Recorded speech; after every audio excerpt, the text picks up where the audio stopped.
Everyone, और ये है भारत के संविधान की ओरिजिनल कॉपी, उन हजारों कॉपियों में से एक जिन्हें कॉन्स्टिट्यूशन असेंबली मेंबर्स के लिए स्पेशली तैयार किया गया था। A very rare and truly collector's items, which was made for rules, जिन्होंने 3 साल दिन रात एक करके इस किताब को मुकम्मल किया था।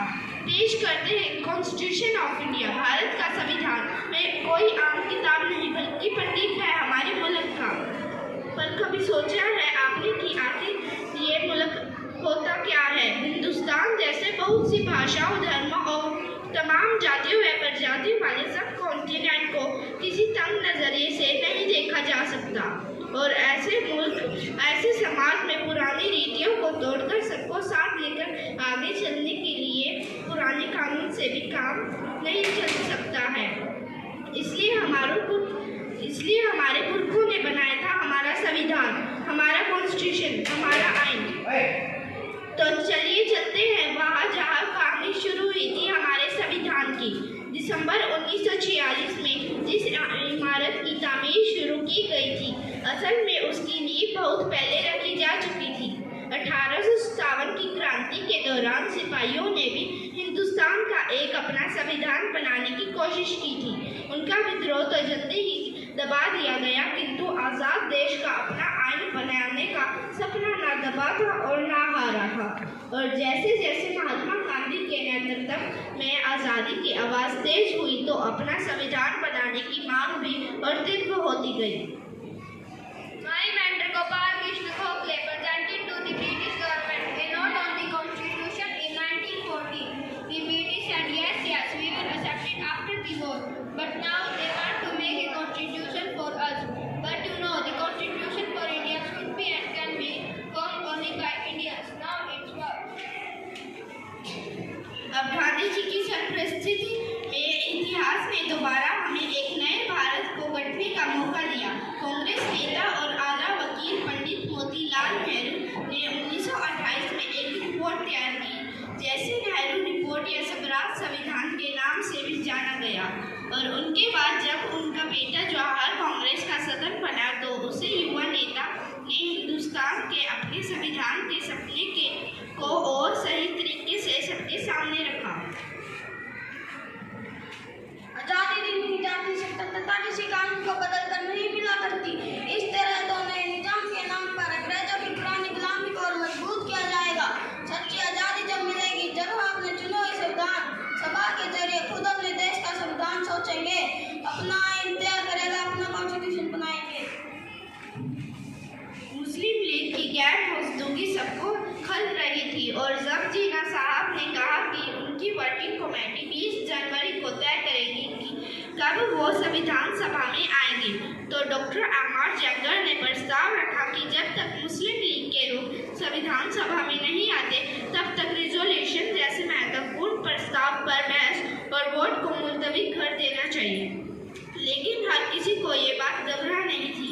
जिन्ना साहब के इंतजार में एम्स इन ऑब्जेक्टिव रिजोल्यूशन का काम 21 जनवरी तक मुलतवी कर दिया गया, पर चर्चिल साहब की वे बुनियादी बातों का फौरन जवाब देना भी जरूरी था, और ये काम किया खुद सभापति डॉक्टर राजेंद्र प्रसाद ने।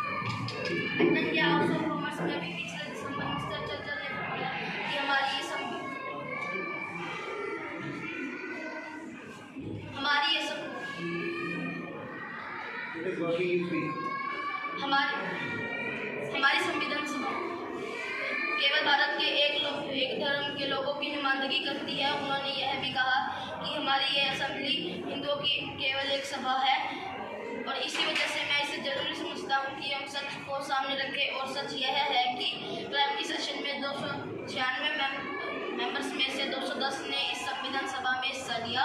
उन 210 मेंबर्स में से 155 हिंदू हैं, 30 schedule caste, 5 Sikh, 6 Indian Christian, 5 backward caste की नुमाइंदगी, 3 एंगल कास्ट और 3 पारसी हैं, और 79 में से 4 मुस्लिम हैं। सबसे बड़ी कमी मुस्लिमों की संख्या की है।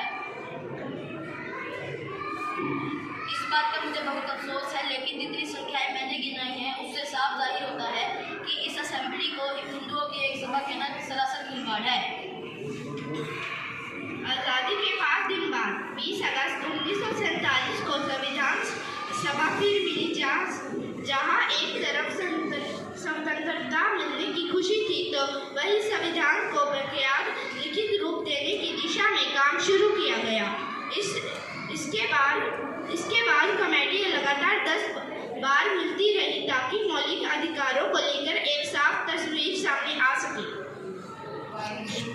तो ये तय पाया गया है कि भारत के हर एक नागरिक को कहीं भी आने जाने, रहने बसने, जायदाद खरीदने और नौकरी, काम, व्यवसाय करने की पूरी आज़ादी हो।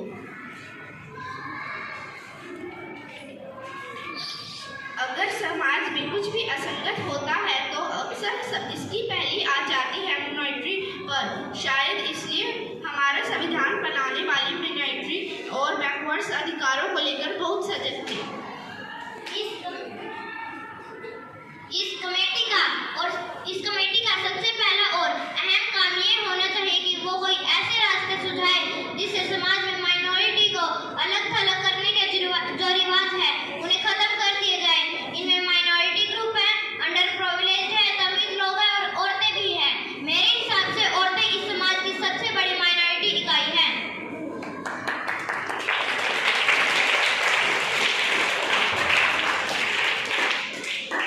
ज्यादातर लोगों ने इजहार ख्याल की आज़ादी के सिलसिले में सिर्फ राजनीतिक विचारों को सामने रखने के बारे में ध्यान दिया, एक्सप्रेशन या अभिव्यक्ति के दूसरे आयामों पर नहीं। उसके बहुत सारे सदस्य जानते हैं कि सन 1941 फ्रीडम ऑफ स्पीच और एक्सप्रेशन के लिए महात्मा गांधी ने नेतृत्व इसमें हम लोगों ने व्यक्तिगत सत्याग्रह किया था और इस देश के हजारों नहीं लाखों लोगों को जेल के अंदर सड़ना पड़ा था। उस समय हम यह सोच रहे थे कि जब हमारा राज्य आएगा तो हर एक नागरिक को फ्रीडम ऑफ स्पीच और एक्सप्रेशन मिलेगी। मैं आपको बताना चाहता हूँ कि प्रिय सरकार ने अभी बहुत से कानून बनाए हैं कि लोग आपस में बातचीत नहीं कर सकते, 5 या 7 आदमी इकट्ठा नहीं हो सकते और जैसे यह क्लूड इस समय है, अगर यह पास हो गया तो सब कुछ समाप्त हो जाएगा। एडवाइजरी कमेटी में 2 दिन, सब कमेटी में और संविधान सभा में पूरे 25 दिन के बहस और गिलवे शिकवे के बीच हमारे मूल अधिकार तय हो ही गए और हर नागरिक को मिला समता, स्वतंत्रता, संस्कृति, शिक्षा, जायदाद, शोषण से मुक्ति और संवैधानिक उपचार का अधिकार। बुनियादी हकों के अलावा अनोखी चीज शामिल हुई हमारे संविधान में राजनीति के निर्देशित तत्व, यानी वो अधिकार जो भले न्यायालय के द्वारा लागू नहीं करवाए जा सकते थे पर जो देश के शासन में मूलभूत है और जिनको लागू करवाना राज्य का कर्तव्य होना चाहिए। डॉक्टर अम्बेडकर ने सभा संविधान का मसौदा पेश करते हुए राज्य नीति के निर्देशक तत्वों के बारे में लोगों को बताया।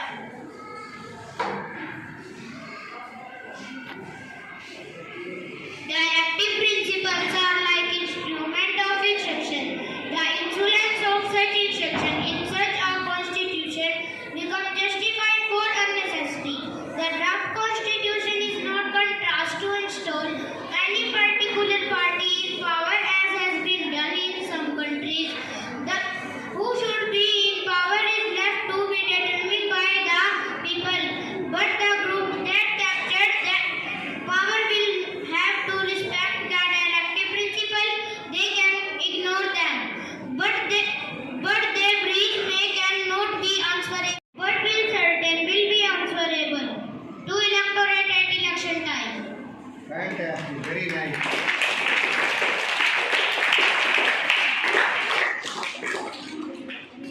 कहते हैं कि हर झगड़े की जड़ सिर्फ 3 चीजें होती हैं, जन, जमीन यानी धन, स्त्री और भूमि। महाभारत भी तो भूमि के सवाल पर ही हुई थी। फिर कैसे हमारे देश के बड़े जमींदार और राजे रजवाड़े अपनी जमीनों को नए देश और संविधान के चलते इतनी आसानी से हाथ से चले जाने देते।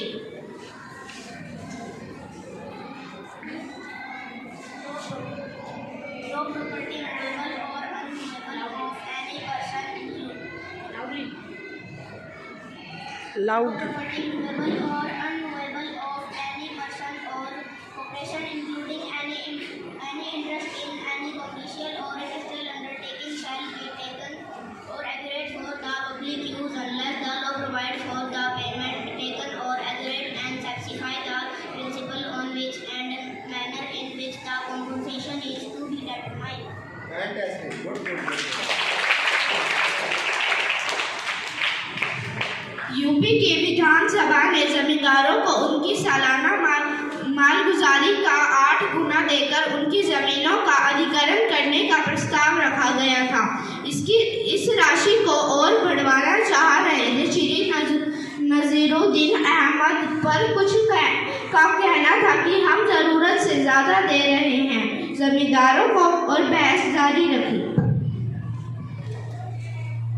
Sir, mention has been made of the UP legislation on the abolition of Jamindari Bill. The UP Assembly stands committed to the principle of abolition of Jamindari Bill. Not only give the Jamindar compensation, but also give rehabilitation grant. So it proves that it is not interrogative script. That they was very that they was about in the country that the house in the future may be that the house in the future may or while function on the new order that is to be created while people done any art battery in this constitution. Fantastic.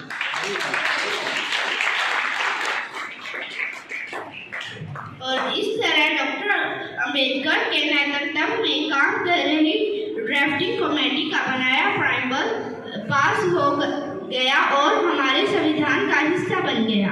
जहाँ खुशी की लहर थी वही थोड़ा डर भी था। President sir, coming as I do from your community, it has produced Dr. Ambedkar. I feel proud that this capacity has been recognized now, not only by the heritage but by our community. It is that habit India. In one time, dogs and swine entered the secret places of temple for the shadow. Untouchable was considered a 5-10 वर्ष के अंदर हम अपने देश को सच्चा लोकतंत्र स्थापित करेंगे, तभी इस देश की जनता इस देश की सच्ची शासक बन पाएगी। भीमराव अंबेडकर संविधान सभा के आखिरी ऐतिहासिक वक्ता के रूप में खड़े हुए।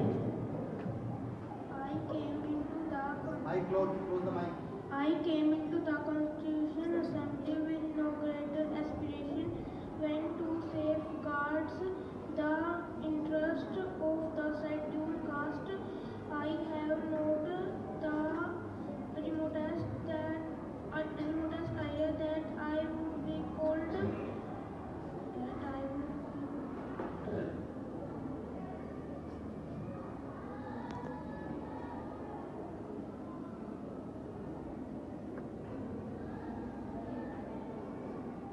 upon to undertake more responsible function.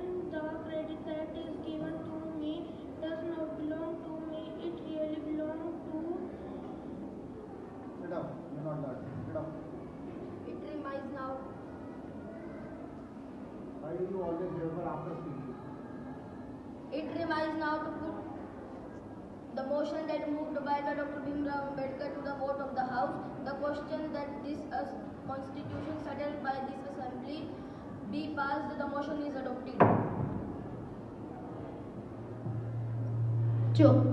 24 जनवरी को संविधान सभा आखिर बार एक महत्वपूर्ण काम के लिए मिली। इस दिन जन गण मन को राष्ट्रीय गान और वंदे मातरम को राष्ट्रीय गीत के रूप में अपनाया गया और इसी दिन नए गणतंत्र के पहले राष्ट्रपति का चुनाव भी किया जाना था। लोकतंत्र की परंपराओं की नींव रखते हुए 2 लोक पद के उम्मीदवार बने प्रोफेसर के.टी. शाह और डॉक्टर राजेंद्र प्रसाद। सभा ने उसी व्यक्ति को चुना जिसने 3 साल संविधान बनाए जाने प्रक्रिया को अगुवाई की थी। डॉक्टर राजेंद्र प्रसाद भारत गणराज्य के प्रथम राष्ट्रपति बने। आज 6 दशकों के बाद जब हम मुड़कर अपने संविधान की ओर देखते हैं तो हैरत आती है इस दस्तावेज को बनाने वाले की सूझबूझ पर। पर जैसे कि विद्वान ग्रेनविल ऑस्टिन ने लिखा है, equipped with qualification, attitude and experience for creating and working a democratic constitution, India did not deflate that the destiny. Bharat माता की जय! भारत माता की जय! भारत माता